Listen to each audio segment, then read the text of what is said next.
Hey guys, who are you? David Franco here from GearPop.com as well as DeFrancoGaming.com. Check them out. Today's video is all about WWDC 2013. Tim Cook just left the stage.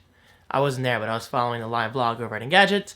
And they rolled out a crap load of updates. I mean, this has been the biggest Apple keynote in a long time, I think. I mean, it was that big, guys. It was huge. However, first of all, I do want to say, unfortunately, I have not watched the keynote live yet. And yes, I did stream it live over at Apple.com, but I will be watching it tonight. That's just how I am. I like watching it and, without having to worry about taking notes for my video. And I just like that whole full experience. So I just want to give you a heads up that some of this info may be jumbled. So just a warning. Okay, so getting on to the details. For this video, I want to talk about specifically the beginning of WWDC, things that Tim Cook talked about in terms of stats, OS X Mavericks, the Macbook Air, and finally, last but not least, the new Mac Pro. And then I'll have a separate video about iOS 7 entirely because that in itself is just insanely huge. Okay, so let's start out with some stats. I have my notes here. So, WWDC 2013 sold out in 71 seconds. The App Store has turned 5 years old, which is pretty incredible because I know back in 2008, when the App Store was new, I was constantly checking the App Store every day for new apps, and that's back when there was only 3 or 5 apps every day. Now we get, hundreds of apps all the time, which is nothing new. And then we have 50 billion app downloads so far since the App Store launched, which is insane. And we also, as of right now, have 900,000 iOS apps. 900,000. Isn't that crazy? Alright, so moving on to more stats, let's talk about the Mac. As of today, we have at least 72 million Mac users, which is double of what it used to be 5 years ago, so that's pretty cool. The iMac is the #1 desktop in the US, and the MacBook is the #1 notebook in the US. And finally, speaking in terms of OS X, we have had 28 million copies of Mountain Lion sold. What? I think that's awesome, not only because it's Mountain Lion, but because that is proof right there. People are willing to buy their software, or just for that matter, OS updates, which is huge in itself, on the App Store rather than a physical disc. That's pretty cool if you ask me. Okay, so speaking of OS X, let's talk about OS X Mavericks. Now, first of all, Tim Cook apparently joked about the name OS X Sea Lion, which, I wouldn't have hated, but I wouldn't have loved. Just, really, sea lion? Sea lions are cute, but they don't really translate well into OS animals, so they went with OS X Mavericks. Well, I think that sounds pretty good. I don't hate it, I don't love it, I think it's good enough, and I think it could last for a while. But more importantly, Apple did take the time to walk through at least 8 features of OS X Mavericks, and I'm going to talk about them right now. Number 1 is Finder tabs. Yes, we finally have tabs in the Finder. That is awesome. Feature 2, and yes, I'm going through this pretty quickly because, like I said, I have a crap load of notes to get through. Guys, it's a double sheet. Look, they're actually taped together. It's pretty crazy. Alright, anyway, getting back on track. Feature 2 is tags. You can now tag your documents to search for your documents, files, all that good stuff with ease. Feature number 3, and that is official support for multiple displays. Now, I do use 2 displays, obviously, behind me. But my primary display is, clearly the one directly in front of me, and my secondary is my Asus 24-inch display right here. I'm trying to hit it, and I love them both. But the only downside is that my dock and my menu bar only show on my primary display. Now, officially, this is capable in OS X Mavericks. Now, unfortunately, it's not going to be, possible with my Mac Pro because I'm still not running Mountain Lion, but it is something I could eventually use it on my MacBook Pro as long as it supports it. I'm not really sure what the official supported Mac list is right now, but I can remain optimistic. Feature number 4 is new Safari. Now, I gotta be honest, I didn't really look into this too much. You're just gonna go to apple.com/Safari to see it for yourself. Feature number 5, and that is Icloud Keychain. Thank you. This feature alone may seem little, but trust me, when you're like me and you're dealing with tons of user accounts on a daily basis, not only mine, but clients as well, this is huge. So now, in theory, my keychain, my passwords in other words, can be saved in the cloud across my MacBook Pro, my iOS devices, my Mac Pro, and all that good stuff. Thank you, Apple. It's the little things.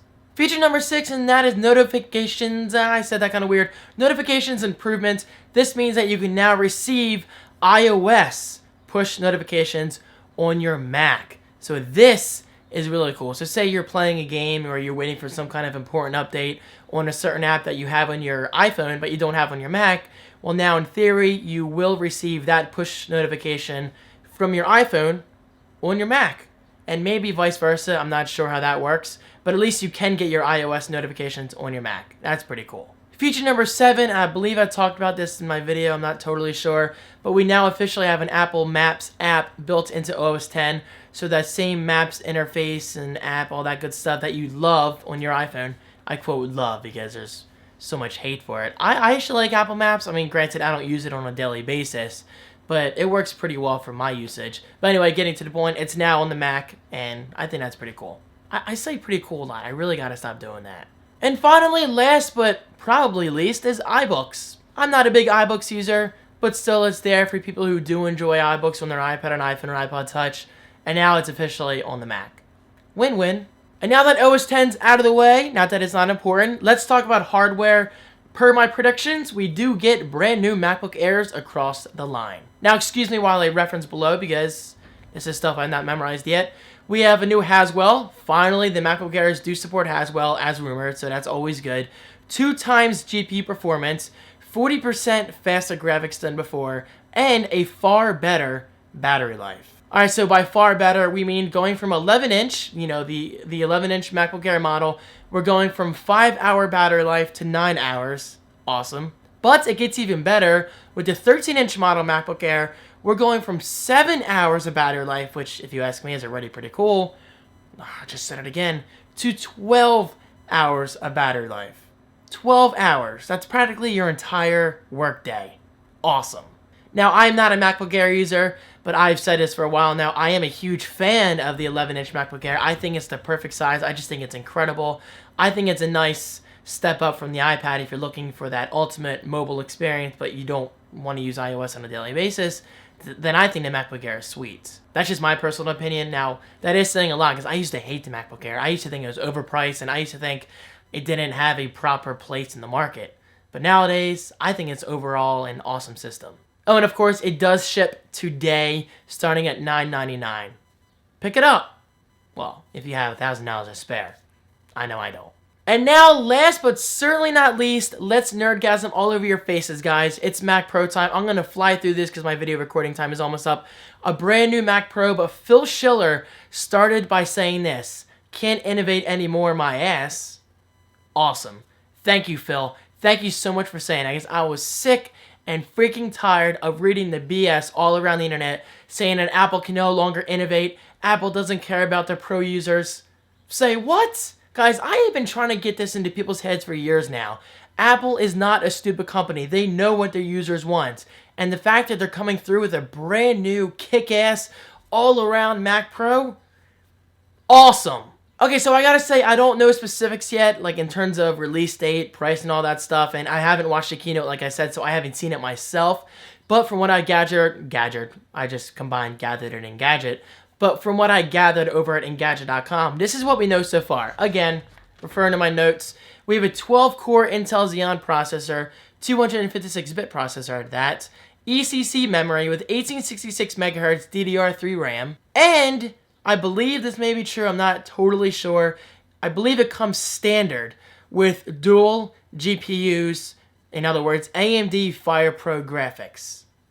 If that's the truth, then that's just nerdgasm worthy. It does support 4K video by default, which is awesome. Thunderbolt 2 support is there, and they ended the presentation, well, that portion of the presentation, by saying this is without a doubt the future of the Pro desktop, and it is coming later this year, and get this, assembled in the USA. I believe I talked about this a while ago, and I love being right. I'm not trying to sound cocky. It's just, I believe I said a while ago that I think the Mac Pro, because rumors were saying that Apple is assembling something in Texas. I think it's Texas. And I said it has to be the new Mac Pro. And I'm just glad that it turned out to be, well, the new Mac Pro. Now, I gotta say, despite its kick-ass specs and all that stuff, I'm not entirely crazy about the design. I'm not crazy. I mean, first of all, I will say this. It's insanely small compared to the Mac Pro. I'm looking at my Mac Pro right down there. It's, I believe, a little shorter than the height of reaching the point where the power button is on the current Mac Pro. And I can't wait to see it in person. I'm sure it's going to look awesome in terms of the form factor and whatever. By the way, it's like cylindrical. It kind of looks like a circular subwoofer. It's kind of weird. It's definitely not Apple's usual design style, but I do give them props for thinking outside the box, for trying something new, and for being innovative. Innovation is not dead, people. I cannot say that enough. Innovation is not dead, at least in terms of Apple's ecosystem and products and all that good stuff. You guys got to understand, a company cannot innovate every single year with kick-ass new products. It's just not possible. But the fact that Apple's finally coming through with their pro customers, again, thank you, Apple. Now, will I be buying one?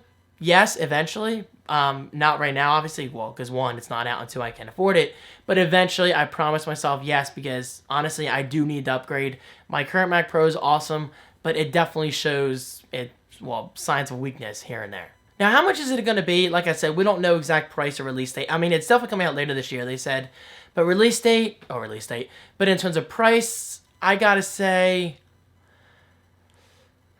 $2,000. That seems low. I'm thinking $24.99 like the current Mac Pro, but I guess we'll have to wait and see. All right, well, that is my portion for this video. I mean, I just wanted to talk about OS X Mavericks, the MacBook Air, and finally the Mac Pro. So if you're interested in hearing all about iOS 7 and all the new features, because it's a brand new start, it just looks freaking phenomenal, then click that video link right below. You see that link? Yeah, click that right below, because I'm just going to end this video right here. Thank you guys so much for watching. I will continue my thoughts in just a few minutes. Peace. I know, it's a very quick sign off, especially for me.